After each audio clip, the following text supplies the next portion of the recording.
In this video, we're going to be talking about when you should be adding hills to your training, and we're going to cover everything from hill sprints to hill reps and also accumulating elevation in your training.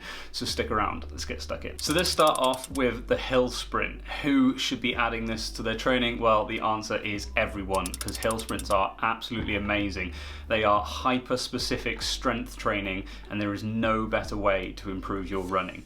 So when are you going to put them in your training? Well, if we look at your year as a whole, I want you to put them in across the whole year because they are so good. Now, you're not necessarily going to be putting them in at the same volume and intensity across the whole year.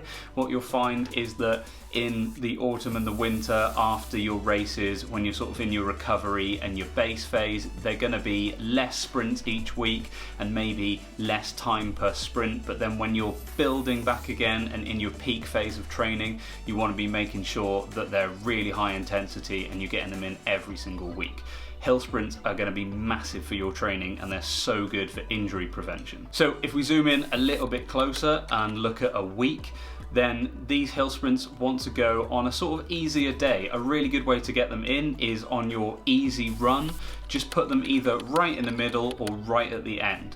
That's going to work really well. Try not to put them on a day directly after a really difficult run, but you can put them the day before a really difficult run, because all they're going to do is fire the legs up. They're not too taxing on the body, but they're also a really good check to see how you're feeling that week. If you find that your hill sprints are completely off, then maybe you need to tailor it back that week a little bit. Hill reps. Now, I see these slightly differently. I don't think every runner has to do these, but I think a lot of runners should.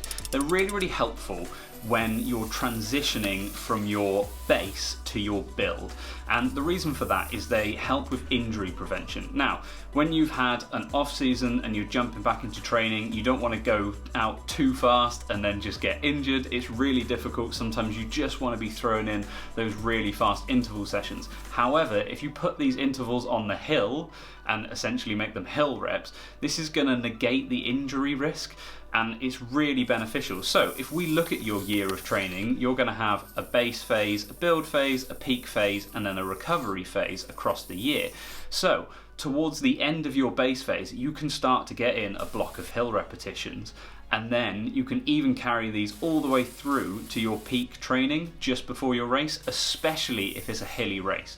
Now, if you've got a flat race, you might want to tailor the hill repetitions off in the middle of the build phase and start to go to some flat intervals or tempo runs, something that's more specific to your race. However, if your race is hilly, keep these hill reps going all the way up until your taper. So if we're zooming in and looking at a week of training, when are you going to put these hill repetitions in? Well, let's say that you have 2 quality sessions per week. A quality session can be either a tempo run, a hill session, intervals, or fartlek training, something where you're putting effort in, a speed session, let's say. So what you can do, say you've got a Monday session and a Friday session, one of these sessions per week can be your hill repetitions for that particular block of training.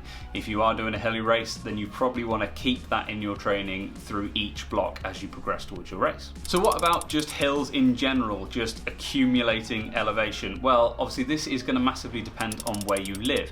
Round by me, it's really hard to do a long run without any hills. We don't have any massive hills, but there's hills everywhere. If you live somewhere already flat, it might be more difficult to get these hills in, but it's worth going searching for them. Even if you're running a flat race, getting the hills in is really beneficial for that injury prevention, and also just the mental strength of just going up hills. It just makes it a bit harder. Adding hills on easy day is a really good thing to do. If you've got an easy run on a Tuesday and you usually do a flat route, maybe change it to a hillier route, and you could maybe shorten it a little bit or just take it a little bit easier. It might take a little bit longer, but the added hills are going to be a massive benefit. Again, this accumulation of elevation can just go on all year round.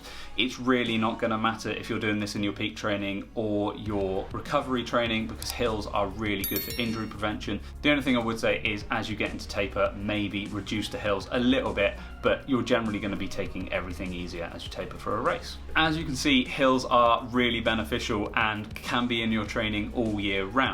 Now, I spoke about the injury prevention and how amazing hills are, but if you want to dig a little bit deeper into that, then you should click this video up here. And if you also want to know the difference between hill sprints and hill repetitions and also get a training program for both of them, click on this video down here. Remember to like, subscribe, and hit the bell to be notified of when I upload. If you've got any questions, drop them in the comments below, and I'll see you in the next one.